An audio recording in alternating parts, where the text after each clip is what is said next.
Жер қайысқан құл үш тәулік жолды артқа тастап, сәске түсті Қаңқай тауының күнгейіндегі Келгі өзенінің сағасына құлады.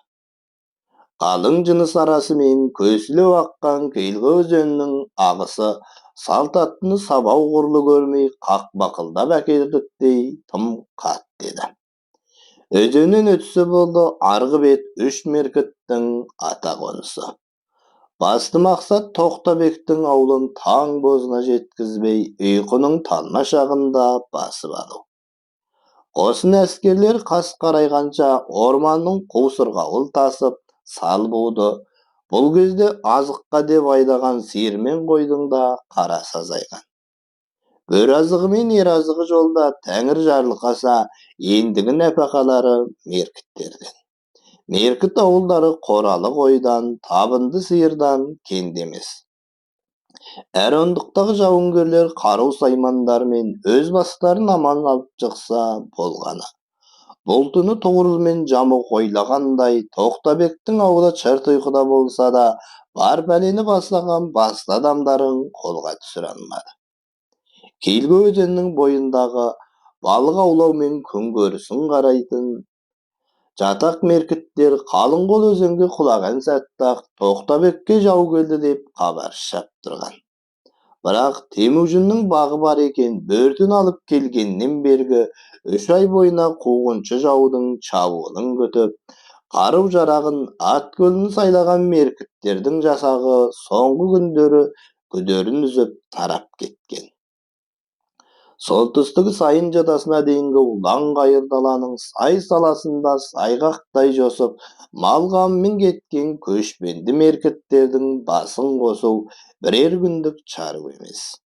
Ақыл таппай байтал түгіл бас қайғы болған Тоқтабек пен Дәрүйсін айналасындағы аз топ қарауыл жасақ әскерімен іштерінде Шилөденнің інісі Бөртені 3 ай бойы бауырына басқан Желегер бар. Жаудан жалтарып шығысындағы ұлы өзен Селеңгі бойына қарай сол күні кеште қашып кеткен болатын. Бұл сұмдықтан бейхабар қатын баламен қараша халық қана ұйқы құшағын деді. Бауыр кер жайлауындағы сай-сайды бұлақ бойымен қуалай қоныстанған Тоқтабекке қарасты ондаған ауылдың шаңырақтары шоқпар екпініне шыдамай, айлы түн астында ортасына түсіп жатты. Күміс ая сәулесі сіміріп, масаң тартқан даланың көлгір тыныштығын ат дүбірімен қатып баланың ұлардай шу дауысы бұзып, сай-сала самсаған қар орман күңірене жөнелді. Темужін бастаған алдыңғы топ бөрте деп айғайлап топ болып орманға қашқан қатын балалардың алдарын кес-кестеді. Темужін сүттей ай жарығындағы өздеріне қарай жүгірген екі адамның бірі Бөрте екенін Темужін таяп келгенде ғана таныды. Қасындағысы Қуақшын кемпір еді. Атынан секіріп түскен Темужін Бөртені құшағын алды. Қашқан жауға қатын би, білектерін жазып қылыш сілтей алмаған Тұғырыл мен Жамұқаның әлекендей жаланған көп әскері арманда қалмайық деген сияқты қатын баланы шулатып, көбі бәдені түзу қыз қырқынның соңында жүр. Енді біреулері төңкерілген ақ орданың үзік туырлығын қылышпен тілгілеп, найзамен түрткілеп үйінді астында қалған бай меркіттердің абдыра сандықтарын аударып төңкеруде. Арнай топтың бір жартысы қора-қора ақтылы қой отарларын қауымдап, екінші жартысы қыр басында қиқулап, үйір алалы жылқыны жөңкілтіп әдек. Тек Темужіннің тобы Сойшылды ананы іздеп шарқырып жүр. Оларды Бөркер жайлауынан қозғыш жердегі шеткі ауылға ат басын тірегенде үркіп кеткен елдің қу моладай ен үйлері қарсы алды. Әр үйге кіріп Сойшылды іздеген топ жылай-жылай сілесі қатса да, отбасында қаздиып отырған 5 жастар шамасындағы балаға тап болды. Басында бұлғын тымақ, үстінде бұлғын ішік, аяғында бұғы терісінен тігілген етік. Ауқатты отбасынан шыққаны көрініп тұр. Көзі оттай жанып, дидары нұр шашып жайнайды. Атың кім? Күшу. Әке-шешең қайда? Білмеймін, ұйықтап жатқанмын. Оянсам жоқ. Өксігін басып күрсінгенімен қару құрсанған сұсты жауынгерлерден именіп, қымсынып тұрған ол жоқ. Мынау тегін бал емес сияқты, алып кетейік деді топты бастап жүрген Қасар.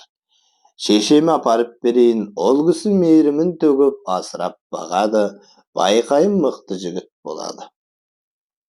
Осылай әр үйді тінтіп жүрген топ таң атып, күн жайылғанда түнгі қырғынға ілікпеген алыс ауылдардың бірінен Қатай Дармаланы қолға түсірді. Саушігілді осы ауылда екенін естіді. Дәл осы сәтте ат дүбірімен әлдекімдердің сойшігіл ана деп айғайлағанын естіген, үстіне құрысқан тері тон киген бектердің анасы шеткергі жақта құлағалы тұрған өрім-өрім қара борша үйден шығып, соншалықты аптыққан кейіп танытпай, жай басып, өзін іздеп келген топқа жақындай берді. Жылап келеді. Қан ұрпақтары қайтыңдар, мен енді хан әулетінің келіні Сойшігіл емеспін. Дармалының күңі жалшы меркіттің қатынымын. Асылымнан айырылдым, ақ дөсімді керілттім. Абыройым төгілді қайран, ел жұртымды енді не бетіммен көрмекпін. Одан да өлген артық, жаным арымның садағасы болсын, өлдігі санаңдар деді де орманға қарай жүгірді.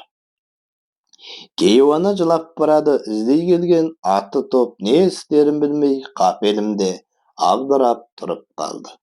Артынша Қасардың бұйрығымен ит тұмсығы батпайтын бітеу орманды әскерлер қанша тінсе де Сойшігіл ананы таба алмады. Қайран ана, ар алдында қандай таза, қандай намыс деді. Сол жолы өкіл әкесі мен досы Жамұқаның көмегімен меркіттерден есесін қайырып, өртені құтқарып келген. Ауыл аймағын жаудан түскен олжамен кенеткен. Темужінге боржығын әулетінде сүйенбеген, қуанбаған жан жоқ. Тек өлуін ананың ғана қуанышын, жүрегін сыздатқан қайғы мұңы басымдау еді. Өлуінді мазалаған әуелі Сойшігілдің қайғылы тағдыры бәріне өзі кінәлі сияқты. Некелі ері Есуілкейдің Сойшігілге деген махаббаты мен келген соң салқын тартты. Менен туған Темужін бар бақытына санаған екі ұлының бірі Баурет бектерді өлтірді. Енді міне менің келінім бөртені меркіттер тартып әкетпесе, Сойшігіл осындай жағдайға душар болар ма еді? Бейшара тірі ме екен, не күй кешіп жүр екен дегенді ойлағанда жаны жай таппайды. Өлуінің ойын мазалаған тағы бір түйткіл жат төсектен оралған бөртенің болашағына байланысты еді. Жанына бағалаған жалғыз келіні үйге қайта оралғанда жүрегі жарыла қуанған ана алдынан шығып жылап тұрып бетінен сүйген. Сол сәт құшағындағы келіннің денесіне денесі тигенде құрсағының өсіп қалғанын сезген еді. Әлгі құмалақшы көріп келдің, меңзеген осы шығар, әйел бола тұрып неге ойламаған. Қонақ дегені сол екен ғой. Әлде кішкентай күшу ме екен? Жоқ, ол қонақ емес, қапыда қолға түскен, ата-анасынан тірі айырылған сорлы жетімек. Ал мынау іштегі бала нағыз сыйлы қонақ. Өзгенің құрсағында өссе сыйлы болмай қайтпек. Бір жағы өз жүрегіне әрі жанындай жақын, әрі жауындай жат меркіттің тұқымы. Жай меркіт емес, тамырында өзі сүйген отау тігіп, от жағы ұрпақ сүюді қосыл армандаған Шүйлі дәулетінің қаны бар. Жүрегіне жақын қонақ. Мұны бүгін болмаса да ертең Темужіннің де білер анық. Бөрте екеуінің аралары суып кетеме деп қорқады. Бірінен соң бірі туындап, жанын жаралаған осындай жағдайлар өлуінді жасытып-ақ жіберген. Бұл күндері ішкен артында, ішпеген артында, тірлігі оң болса да, көңілі бір серпілмейді. Жүрегі сыздап, көкірек тұсы тас байланғандай ауырлап, төменге тартады да тұрады. Бір тәуір әзірге ұлы мен келіннің арасында пәлендей салқындық байқалмайды. Айлалы тентек ұлының өз атын өзі шақырар көкек емес екенін де біледі. Ол да болса жүрекке тірек, көңілге медеу. Көк тәңір, жаратқан ием, жазған құлыңды өзің жарылқа. Бүгін Шыңғыс ханның қабағы қатып еді. Ондай кездері жақын кішік-таналарды өзі рұқсатсыз кіруден жасқанады. Дәл сол күні меңлік әкенің есірген жетілі бірігіп, қасарды сабап кеткен еді. Олардың есіретін жөні де бар. Меркітті талқандап қайтқан соң, рулас тайпалар Темужіннің айналасына топтасып, оған Шыңғыс атағын беріп, қан көтерген. Сол күні қаған мыңбасын нояндарын тағайындау салтанатынан кейін жақын ағайындары мен дос жарандарынан біраз адамды шайқастарда көрсеткен ерліктеріне, өзіне танытқан жанашырлық, қамқорлықтарына қарай марапаттап, әртүрлі құқық, сойырқұл үлестірген. Сол адамдардың арасында Қоңқатының меңлігі де бар еді. Бірге туған, бірге өскен мейірімді ағайын. Меңлік, сіздің жақсылығыңызды санап тауыспаймын. Соның ішінде Уаңқан әкем, мені оның ұлы, Сәңгүн андам екеуі мен алдап шақырған күні сіздің үйге қонбасам. Сіз мені бармауға әбілемесеңіз, сол күні су түбіне батып, шарпыған өртке жанып, өлім құшатын едім. Осы қамқорлығыңызды ұрпағымның ұрпағы мәңгі ұмытпайтын болсын. Шапағатыңыз үшін мәртебелі орын ұсынамын. Ай сайын айнымай, жыл сайын жаңылмай тарту таралғы ұсынамын. Сый жасап, мархабат етемін деп жарлық еткен еді. Сол мархабатты меңлік қария өз басы сабырмен қабылдаса да, өркөкірек ұлдарының өкпесіне жел бітірген болатын. Айға дарбақтаған дарақы иттей Темужіннің кіндіктес ағайындарына да дөңайбат көрсете бастаған. Бүгінгі жабылып қасарды соққыға жығуы да сол желөкпеліктің әсері болатын. Алайда ашулы ағасы есіктен жылай кірген туған інісі қасарға жанашырлық таныту орнына зекіп сөйлеп дүрсе қоя берді. Тірі пендеге басындырмайым дейтінің қайда, жеті сілімтікті әлің жетпесе неменеңе жер басып жүрсің. Сөзін тыңдамаған, орынсыз жазғырған ағасына өкпесі қара қазандай інісі ренжіп қайтқан. 3 күн бойы үйінен шықпай жатып алды. Ел ішінде ылбың-жылбыңдығымен сәуегей деп Тәңір атанып кеткен меңліктің жеті ұлының ортаншысы Көкшу осы сәтті ұтымды пайдаланып, қасарды хан ағасынан алыстата түсуді мақсатымен Шыңғыс ханға келді. Маған Тәңірім аян берді, періштесін жіберді. Періште ұлыстың тізгінін бір кез Темужін ұстайды, бір кез Қасар ұстайды деді. Сондықтан сақ болыңыз деп жанашырлықпен ескертті. Бұл сөз табиғатынан көп адамға сене бермейтін сезік секемшіл Шыңғыс ханның жүрегіне біз сұққандай шым еткізген еді.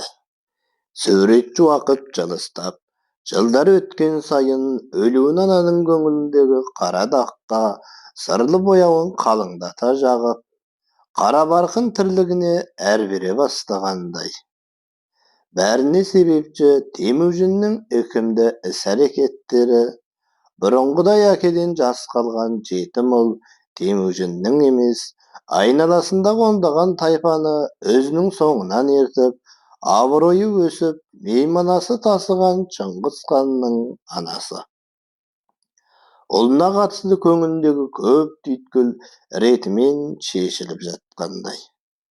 Оның үстіне бәзбіреудей қан анасымын деп малшы, құсшы, жалшы жақыбайлармен жағаласып жүрген жоқ. Керісінше ұлдар мен келіндерінің ақылшы анасы.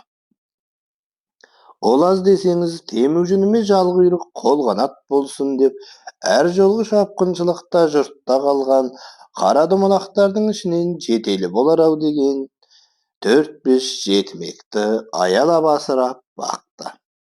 Ақ сүті болмаса да аял алақанын тосты, ақыл парасатын тартты. Меркіт күшу, тайшуыт көкшу, татар шикутук, жүркін боркул бәрі де аттал азамат болып ержетіп келеді. Темujinнің ағайын туған інілері мен сенімді серіктерінен кейінгі бәрін тындырар тынысы болды. Кезінде көңіліндегі бастық аяудың бірі болған түйткілді сәтімен шешіліп, кешегі Есукай әулетінен қонақ болып келіп, уақыт өте Темujinнің қонетін кесіп беруге әзір, жанындай жақсы көретін тұңғыш ұлына айналған ақылды да алғыр, жошыды ананың мәртебесі үстем етті. Көзін ашып көрген, аузын ашып сүйген алғашқы немересі болғандықтан ба, әлде тегіне деген жүректегі сезімінің әсерінен бе, өзге немерелінен гөрі жанына тым жақын болды. Әйткенмен ақылдана өз жүрегінде ұйқыдағы Жанартаудың жатқанын жадынан шығарар емес.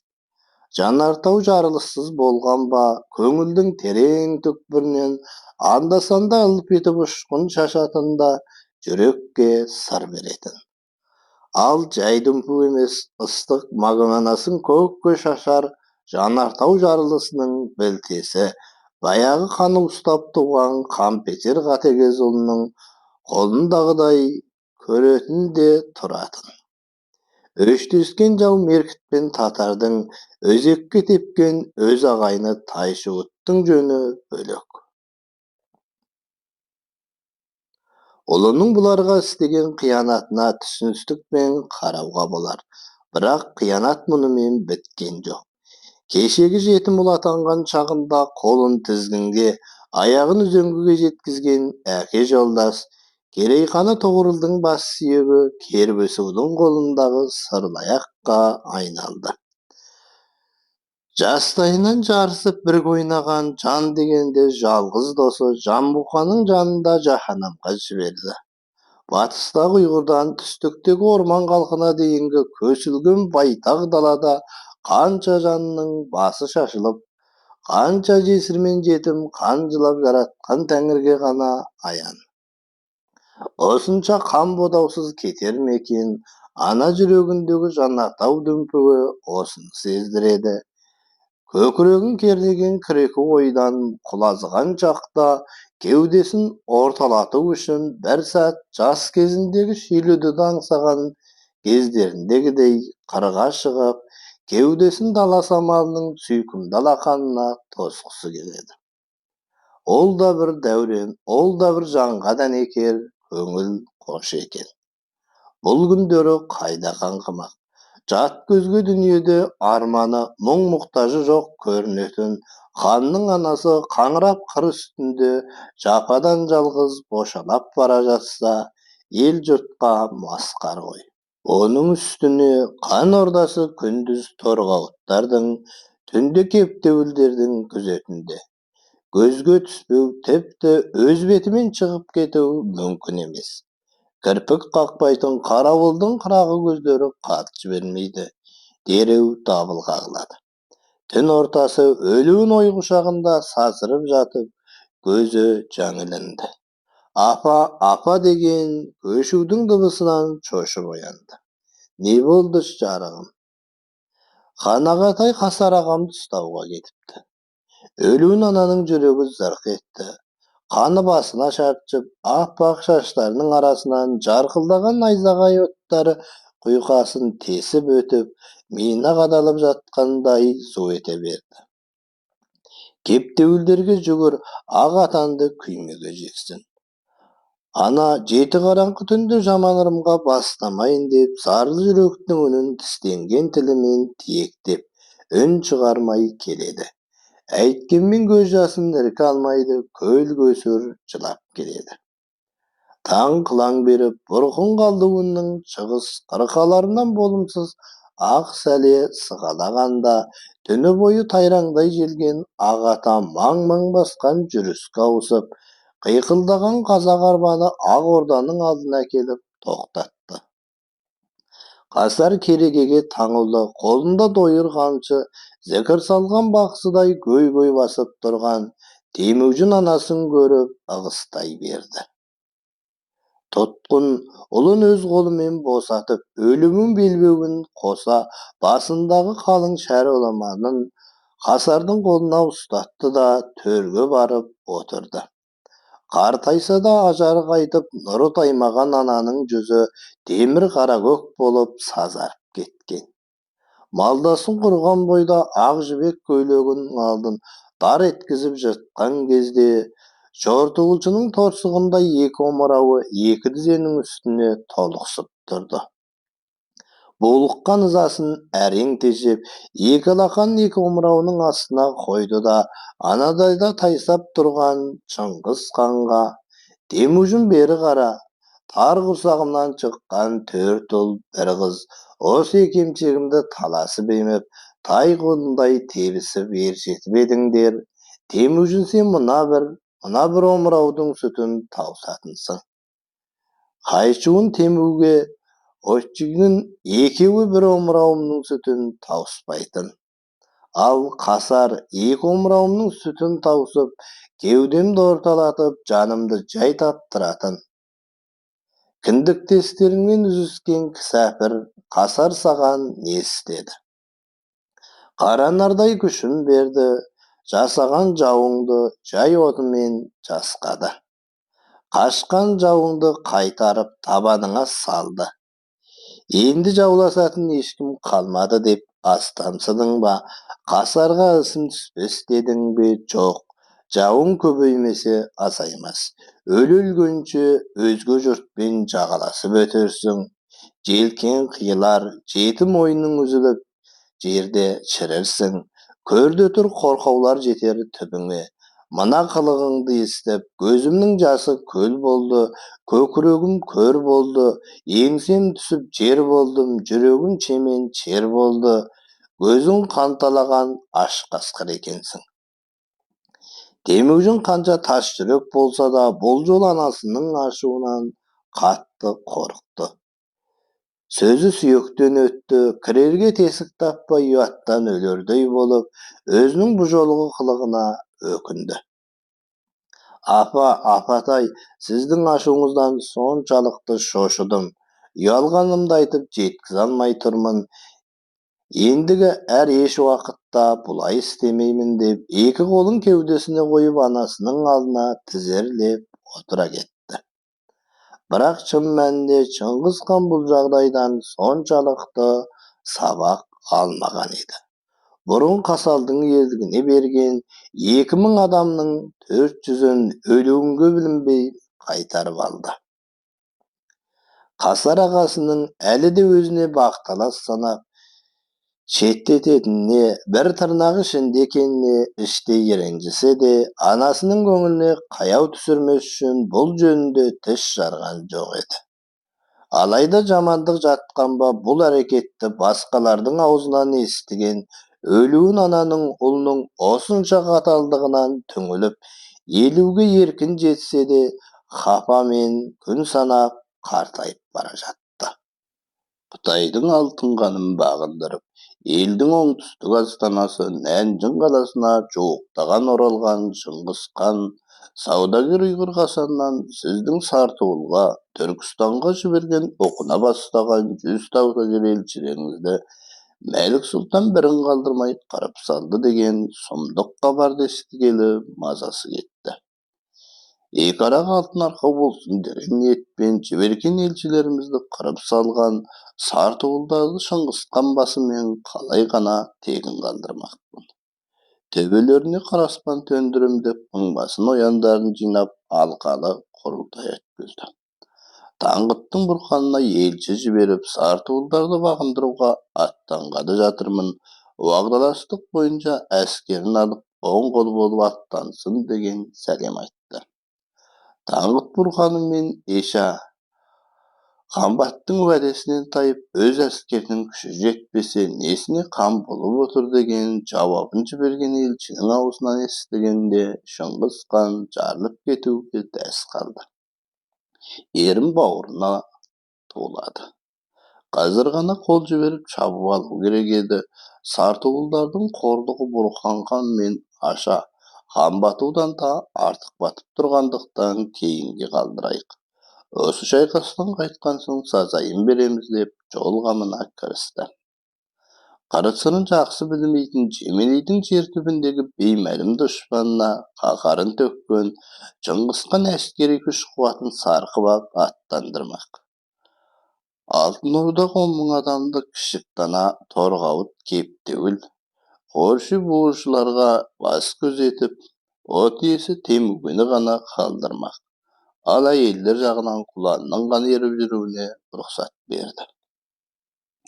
Ұлы қағанның сан жорықтан аман есен олжамен оралғанын көздерімен көріп жүрсе де, бұл жолы артында қалып бара жатқан қатын баланың жүректері күптеді.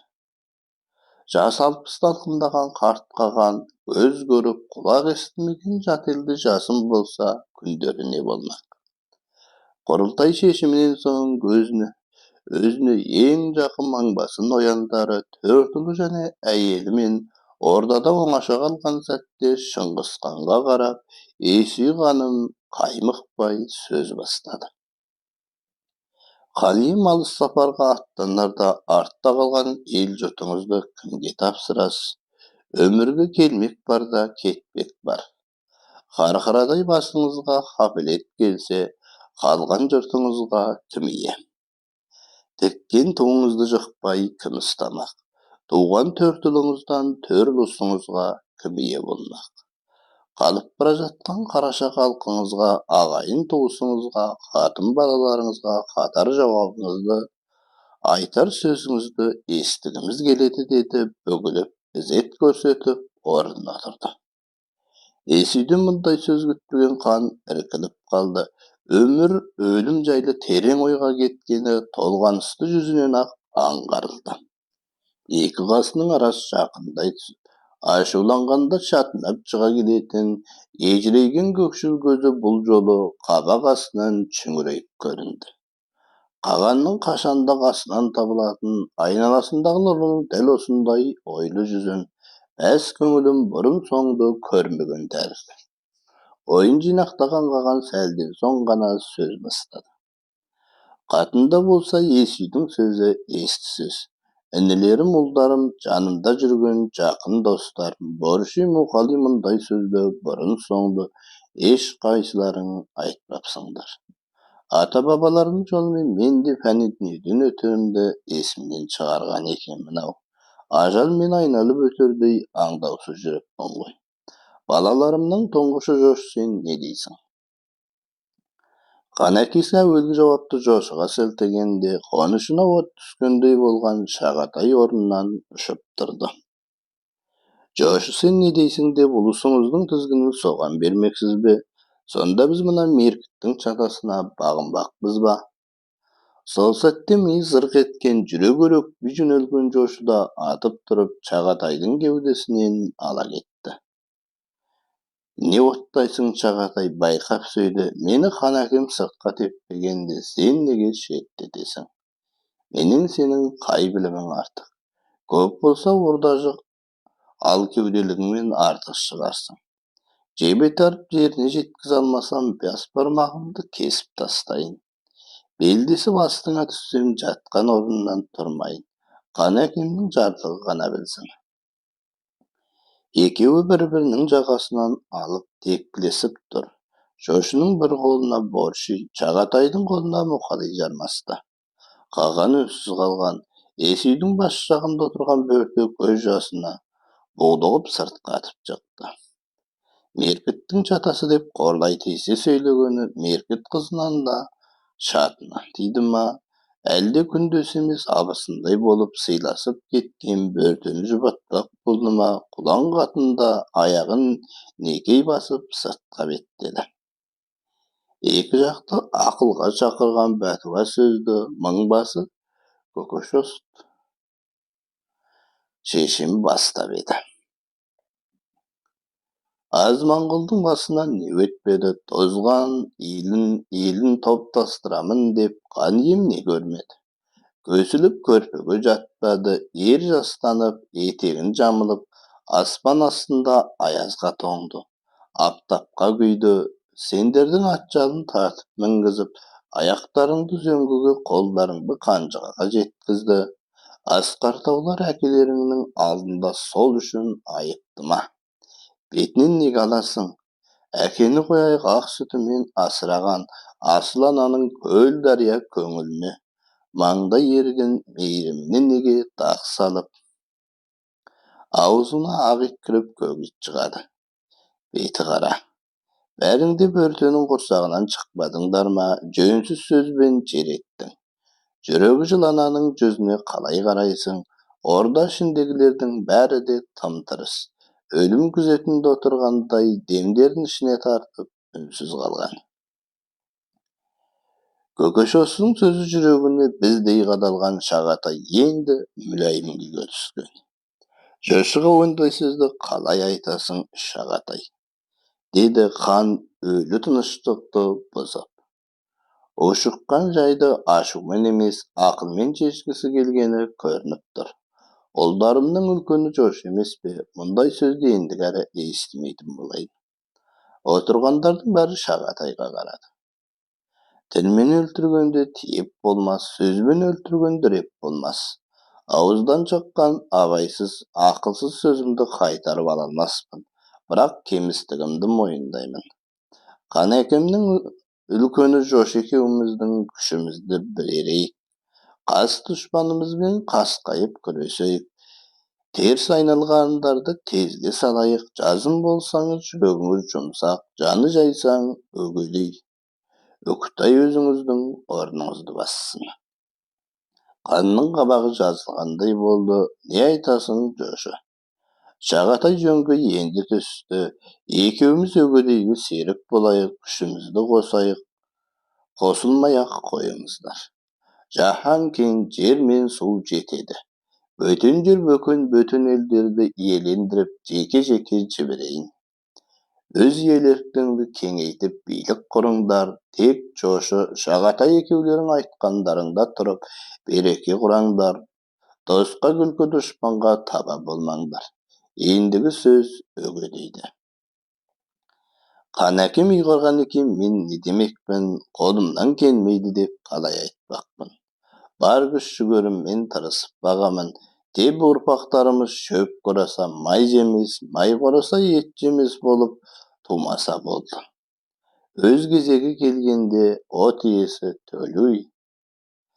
Мен қан әкемнің нұсқаған өгедей ағамның қасында болып, ұмытқанын ойына салайын, ұйқысынан оятайын, ұран салса үнімді қосайын, ұмтыла шапқан арғымағына қамшы болайын деп орнынан тұрды.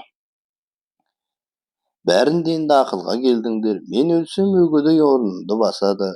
Өгедей өз айтқандай ұрпағы шөп қораса мал жемес, май қораса ет жемес, ынжық ез болып туса, басқаларының бірінен бір асыл туар. Қан тағына сол отырсын деп жарлық етті. Бұл бас қосудағы сөз аяғы пәтуалы болғанымен, бөртананың жүрегіне жазылмас жара салды. Ал онсыз да өлім аузында жатқан кейуана өлуінің ақтық демін жақында да түскен еді.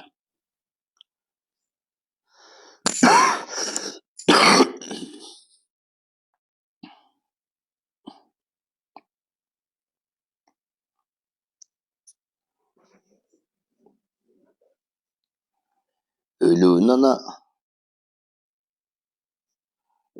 ана сүйекпен, Өлігін ана сүйек пен тер арасындағы тарам-тарам өмір жолындай жосылған тамырды бунақталып адырайып кеткен тарамыс қолдарымен жастығына басын салып өксей түскен бөртенің шашынан сыйпады. Кеудесі алқынып, өкпесі сырылдап, үзіп-үзіп тіл қатты. Мен осы күйге жеткізген әлдекімдердің басындағыдай тұрмыс тауқыметі, жоқшылық тапшылық емес қой бөрте. Темужіннің үйірдегі қолының шайдап, құнаның қуған жемір айғыр сияқты бірге туғандарына көрсеткен жәбірі ғой мені жасытқан. Әйткенмен де өмірімнің көп бөлігін не ішем, не киемін, балаларымды қалай асыраймын демей, үлдемен бүлдеге оранып көл-көсір өткіздім. Неге керек еді ондай бақыт сыйлай алмайтын бейбақ байлық? Сырт көз тон пішкендей қайғысыз, мұңсыз болмас, қара суға семірмес педім. Қайта Темужиннің әуесі түсіп, әлпештеп өшірген жошының бағы бар екенін ұмытпа. Осы бір сұмдық сөзді ерте ме кеш пе сүйреңдеген біреудің аузынан шығып, жүрегіңді жараларым баяғыдағы сезгенмін. Менің де жанымды жегідей жеген уайымның бірі жошының тағдыры. Біреу бетіне басып, меселдесі қайтады-ау деген жүрегім сыздайтын. Әсіресе араз ағайын алтымен қусардан қауіптенетінмін. Оларды да Темужин жер жастандырды. Енді келіп туған ұлының аузынан естіп отырсың. Тағдырыңа өкпелемесең кімге өкпелейсің? Жыламаған жаным. Жошы меркіт некеннен кеміп қалмас. Айтса айта берсін, біздің әулет меркіттен кенде емес қой. Құлан мен көкшуді кім жат санапты? Меркіт менің де жүрегімнен. Таусыла тебірене көп сөйлеп шаршап қалды ма, әлде арғы жағын айтқысы келмеді ме, ол жағын бөрте бағамдай алмады. Тек біраздан соң әңгімесін қайта сабақтады. Қай жаққа барады екен, алысқа ма? Білмеймін апа, естуімше 6 айлық жол дейді. Мен оларды қайта көрмеспін. 6 айшылық жер болса 6 жылсыз оралмас. Тек жошыға сақ жүр деп тапсыр. Ана ауыр күрсінді, неткен бітпейтін жорық. Жалпақ жаһанда шек болмаса, Темужиннің жорығы да таусылмас. Тағы да жан, тағы да қан. Сосын әкелші бөрте қызым. Кейуана қараң күңгір түбіндегі әлсіз жарықтай жасыған жанарын келініне қадады. Аснана ертеңінде өзімен қоштасуға келген Темужин бастаған балалар мен немерелеріне бір ауызда тіл қатқан жоқ. Тек жошы келіп қолын ұстағанда иегі кемсеңдеп, еңкейдеп ымғаққандай болды. Бар дәрменін сыртқа басып, сәл-піл көтеріп, қолынан ұстап бүк түсіп тұрған алпамсадай денелі немересінің маңдайынан әлсіз ғана иіскеді. Ұлы Темужин атжалын тартып мінгеннен бері бар ғұмырында халқынан, ағайын туыстарынан, бала-шағаларынан көрген қадір-құрметінен айналасындағыларға аңғара бермеген ішкі жан күйзелісі, мұң қайғысы мен жері 10 есе асып түсетін жаралы жүректі асыл ананың мынау жарық дүниедегі ақырғы дәм тұзы Шыңғыс ханның 100 мың қолының алғашқы легі ұлы Тұран даласының шығыс шетіне ілінген күні таусылды. Қасиетті бұрқын қалдуын Қайырқынның жотасынан жалқын сәулесін шашып, қып-қызыл күн көтеріле бергенде, ақ түйеге жегілген қара күймедегі ана мүрдесі, арғысы бөрте Шинуа, бергісі Есукей баһадүр жерленген бабалар қорымына келіп тоқтады. Бодауқан Тоқанұлы. Оқыған Қабілет Әділхан. 2025 жылы қаңтар.